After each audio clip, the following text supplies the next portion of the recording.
Quelle était l'intention de Dieu en créant l'homme? Dieu lui-même nous le dit dans le premier chapitre de la Genèse. Dans ce passage, nous voyons que l'homme était une créature distincte. Avant cette création, Dieu a dit « Faisons l'homme à notre image, selon notre ressemblance, et qu'il domine sur les poissons de la mer, sur les oiseaux du ciel, sur le bétail, sur toute la terre, et sur tous les reptiles qui rampent sur la terre. » Dieu désirait un homme, il désirait un homme pour gouverner. Dieu voulait un homme qui soit semblable à lui. Cela démontre clairement que l'homme occupe une place unique dans la création. Seul parmi toutes les choses créées, l'homme fut créé à l'image de Dieu. L'homme que Dieu désirait était différent de toutes les autres créatures. Dieu voyait la satisfaction de son besoin par l'homme. Sa création avait besoin de quelqu'un pour la gouverner. Et pour cela, Dieu a choisi l'homme. Dieu voulait un homme pour gouverner. Il désirait un homme pour gouverner dans un domaine particulier sur la terre. La terre devait être la sphère de la domination de l'homme. Et Dieu dit, remplissez la terre et assujettissez-la et dominez sur la terre. Mais l'homme a péché et il est tombé sous la domination de Satan. Tout semblait alors être terminé. Apparemment, Satan avait triomphé et Dieu avait défait. Le psaume 8 nous montre que le dessein de Dieu demeure inchangé. Après la chute, la volonté de Dieu pour l'homme et ses désirs à son égard demeurèrent les mêmes, comme avant la chute.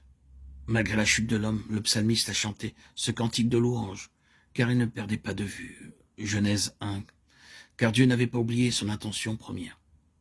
Éternel, notre Seigneur, que ton nom est magnifique sur toute la terre, ta majesté s'élève au-dessus des cieux. Psaume 8.2. Quoique certains hommes blasphémaient le don du Seigneur et que d'autres le rejetaient, le psalmiste s'écriait que ton nom est magnifique sur toute la terre. Il n'a pas dit ton nom est magnifique, comme s'il pouvait en exprimer toute la valeur. Il a dit en effet, quoique je sois un poète, je ne peux pas décrire toute sa grandeur, je peux seulement dire combien il est excellent. Il est non seulement indiciblement excellent, il en est ainsi sur toute la terre. Cela correspond à Genèse 1. Si nous voyons le dessein de Dieu, nos cœurs seront touchés chaque fois que nous lirons le mot homme et chaque fois que nous lirons le mot terre. Le second verset déclare, par la bouche des enfants et de ceux qui sont à la mamelle, tu as fondé ta gloire pour confondre tes adversaires, pour imposer silence à l'ennemi et au vindicatif, au psaume 8.3. Le Seigneur Jésus cite ce verset de cette manière et lui dit, entends-tu ce qu'ils disent? Oui, leur répondit Jésus. N'avez-vous jamais lu ces paroles? Tu as tiré des louanges de la bouche des enfants et de ceux qui sont à la mamelle, Matthieu 21.16. Même si l'ennemi s'évertue à faire quoi que ce soit, Dieu n'a pas même besoin d'intervenir.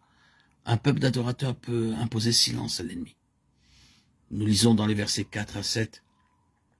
Quand je contemple les cieux, ouvrage de tes mains, la lune et les étoiles que tu as créées, qu'est-ce que l'homme, puisque tu te souviennes de lui? Et le Fils de l'homme pour que tu prennes garde à lui. Tu l'as fait de peu inférieur aux anges et tu l'as couronné de gloire et de magnificence.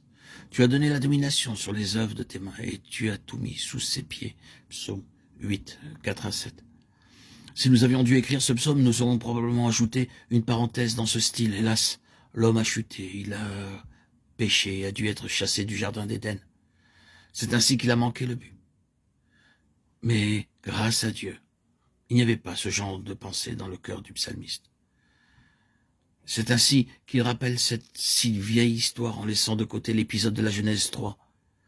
C'est la caractéristique particulière du psaume 8. Dans le dernier verset, nous lisons « Éternel, notre Seigneur, que ton nom est magnifique sur toute la terre ». Le psalmiste termine son cantique sans faire allusion à la chute de l'homme. Adam et Ève ont pu pécher, mais le péché d'Adam et d'Ève n'a pas pu annuler la volonté de Dieu. Le dessein de Dieu à l'égard de l'homme est demeuré inchangé. Oh, Dieu est éternellement le même. Sa marche ne peut pas être déviée. Il va résolument de l'avant.